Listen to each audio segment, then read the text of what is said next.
Welcome back to Celebrity Radio. It's Alex Belfield. Made our way down the strip to the Stratosphere to one of the most iconic, beautiful buildings. And talking of things beautiful, Claire Sinclair, how are you? I'm good. How are you? I'm delicious, and all the better for talking to you. You are fabulous. You're on every billboard. It must be magnificent to be you. It's very interesting to be me. It's very surreal to see the billboards, and there's always this weird disconnect where it looks like I'm looking at someone else. When I drive by, I'm like, oh, that's so cool, but it doesn't feel like me. It's still very odd and awesome. Why you? Why me? Yeah, why you? I mean, there's a million beautiful girls around the world, and they don't get their own face on a billboard. They don't get their own show in Las Vegas. We're here at Pinup. It's all about you. Why you? I would I'd have to say that it's mostly luck. It's like winning a lottery almost. I really believe that. I think it's all about being in the right time at the right place. Like, the sequence of events in my life have been comparable to that of Forrest Gump, how he just finds himself in weird ass situations all the time, and he's behind Kennedy or going to the White House. It's the same type of feeling in my life. I feel like also I'm very blessed in the breast, which has helped. But other than that, it's all been luck. There's so many girls who have, nice figures and are cool and everything. I've just been very, very lucky. It also seems, having researched you, you're very smart. I mean, you are gorgeous. That's obvious. You wouldn't be here if you weren't. And you are blessed, as you mentioned. But you've got a brain, and that's so important, isn't it? Because to be successful in this business, you've got to sort of manage your career, your image. Well, thank you, by the way. I enjoy reading. I love learning. I haven't gone to college. Right from high school, I graduated to Playboy, basically. I moved into the mansion, but I still am continually trying to teach myself different things. And yeah, I mean, I feel like to stay afloat, you have a door open for you, but it's up to you at that point to keep running and keep going. And I've definitely tried to stay afloat and keep different endeavors going on so that I can stay doing what I love to do. It's all about thinking about new projects and how could I, turn this into something bigger, into a different project. What's the next step strategically? What can I do?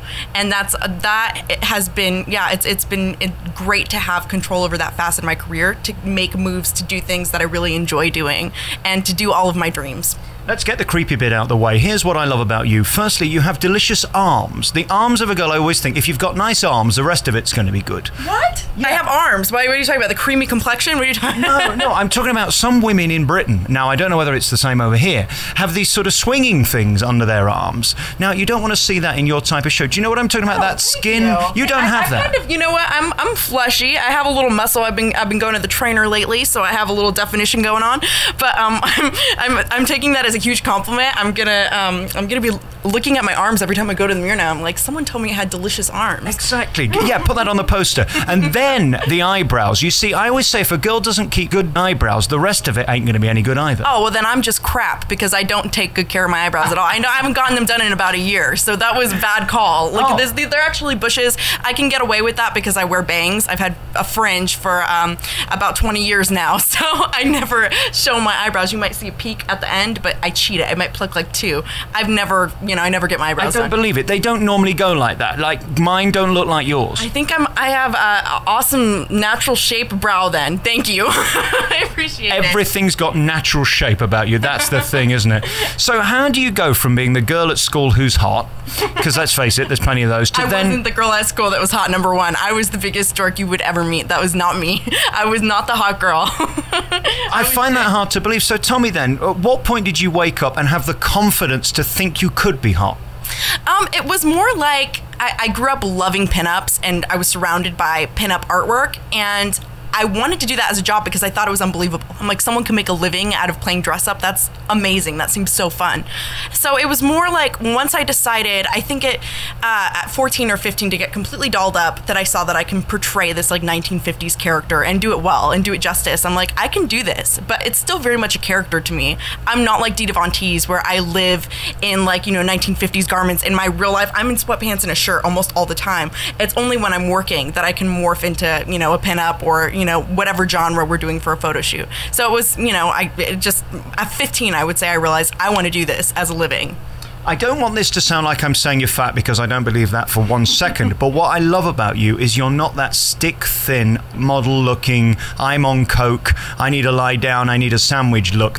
You've got that sort of girl next door thing, and I think that's why the guys like you. Is that something someone said before? Have you heard that in the past? I've heard everything. I've heard. I couldn't offend you, could I? No. I've ever seen it. I mean, I'm definitely happy with my body. I've never felt an urge to, you know, be stick thin. I think curvy girls are beautiful. I think that that's what makes you a woman, to have some meat on your bones, and it's more fun to look at. It's why I was always a fan of 1950s models, because they were voluptuous and they weren't stick thin. So I think staying true to the genre, like I always feel like when I do get too thin for whatever reason, if I'm working out and I notice I'm shedding weight, I don't think I am true to the era anymore. And I think it's almost like I better go to a buffet because it's time to put on some more pounds and look more pinup-y and vintage. This is the town to do it if you want a buffet. I mean, you have to be careful with that. There's a restaurant on every corner.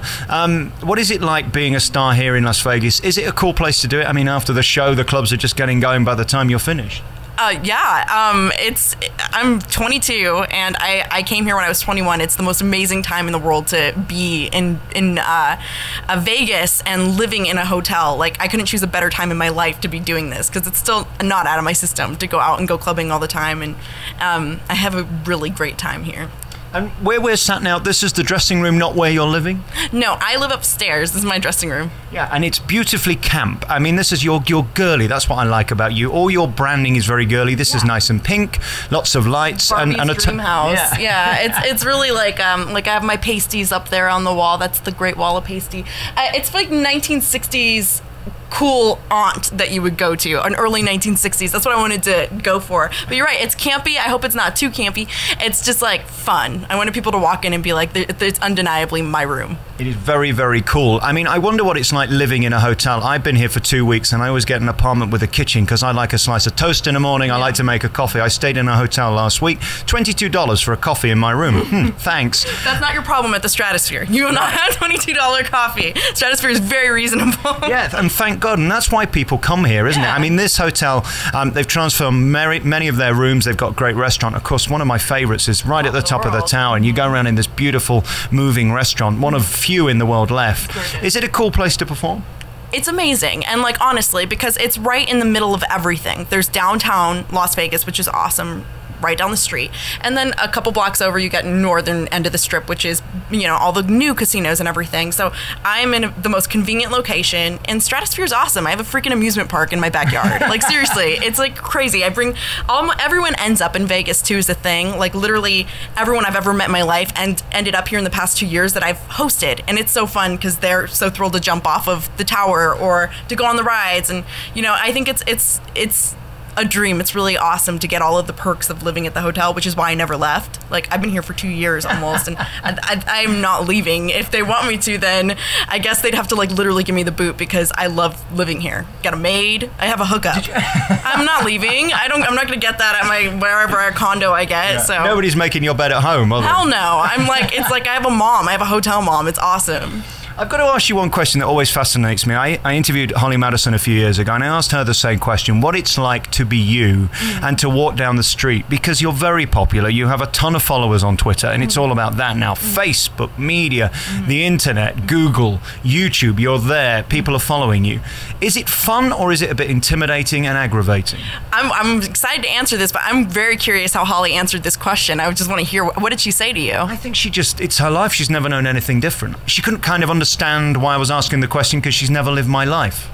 Yeah, no, Holly was just your average, literally, like, girl next door when she was like 20 before she met Half. She went through a major makeover transformation of herself, and it's interesting to see how she would answer that. But yeah, no, I am such a, like, I don't know who to compare this to, Hannah Montana, I guess, because, you know, it's a Disney character. I don't know if you're familiar with her, but she is a regular girl by day, and then she's a pop star. You know, like, it's the same type of notion for me, where I can literally go in my sweatpants, wear my hair in a ponytail, no makeup, and not be bothered. Nobody would recognize me unless I'm in red lipstick, have my hair done in a pinup style, have my bangs down.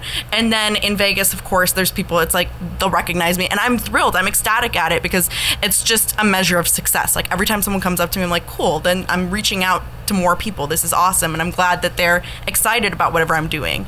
And I get a lot of really curvy girls that are fans of mine, which is awesome. Like, they think, you know, you're representing a girl with a body that's real, and, you know, you don't have a boob job, and you're all real and curvy, and it inspires us. We can be sexy too. So that's the majority of who follows me, and it's very awesome. You'll see the girls that come in tonight. It's mostly girls. You think I'd have a lot of creepy old dudes coming at me and what, like me? No, I don't though. Like, of course, I generate a couple of weirdos, like especially when I do Playboy signings or whatever.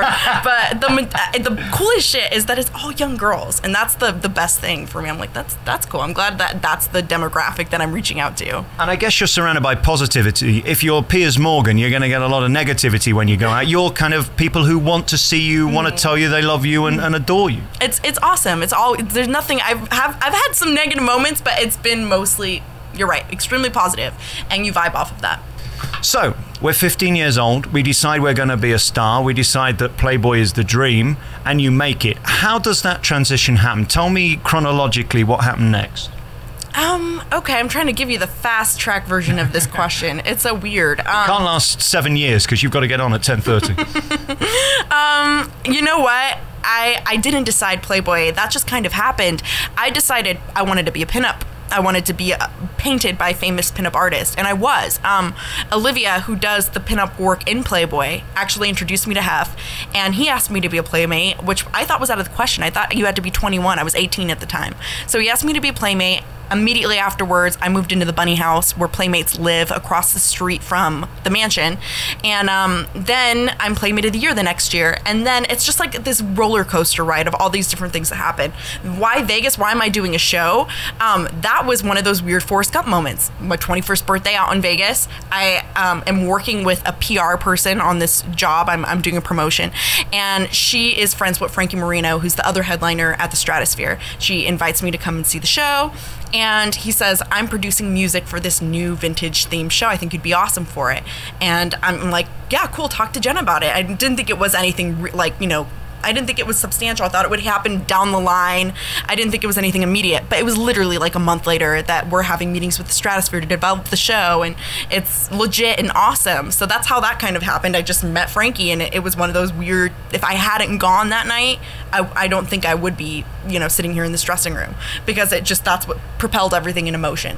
So, and by the way, he's one of the most talented guys I've ever seen in Las Vegas. He's a phenomenal act. No, honestly, I trip out every time I see his show, and he's like bending over backwards playing the piano. He's a trip. He's awesome.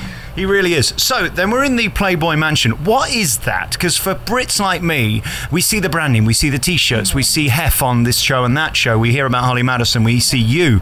But what does it mean when you become a playmate? Oh God, do I want to ruin the dream image that you have in your head? I don't know. Do I want to break it down and This is what I see. I see 20 girls in a bath together, morning, noon and night. Is it like that? Oh God, sure. Let me not crush your bubble. Okay, and in reality, that happens sometimes when there's photo shoots, when you're shooting for, there's a show in town that's filming, then there's a bunch of playmates there and they're working and they're in their bunny gear. But I would say 90% of the time, it's like a country club for older men, because Hef is older, he's 86, and he has a bunch of his friends there, and that's who's roaming around. And like, there might be 2 playmates on the property, but it's mostly older people, and like, it's awesome. They were all really interesting bomb people back in the 60s and 50s. They were on awesome sitcoms and shows, and they're writers and they're poets, but they're older now. I'm like, it is what it is. Like, that's the reality of the situation. That is what the Playboy Mansion is. It's also a relic. It's also a museum. It's perfectly exactly the same as it was in 1972. It's nothing has changed. The furnishing is the same, down to the curtains. Everything is exactly replicated to look like it did when it was first built. So with the money he's earned, he could get it renovated, wouldn't he? But he enjoys it. I think he's very routine. Hef is such a routine man, and he enjoys what he enjoys, and he's enjoyed it always. And he's, you know, going to play backgammon at 3 o'clock every afternoon, and that's his routine. And he's going to stick to it. And if that was the carpet, the shag carpet from 1971 that he loved, it's going to be exactly the same now. And I think it's going to be quite fun to see what happens to the mansion later on. I think it will turn into a museum. I think people will be able to tour it because it's been so well maintained. I think that people will get a kick out of looking around the place, honestly. And how proud is he of you on a scale of 1 to 10? Because surely there's no greater affirmation for him if somebody like you succeeds, gets their own show, becomes a star. Yeah, he's done such an amazing job of giving girls the leverage to go and pursue the things that they want to do, and giving them that pedestal to go and do other things.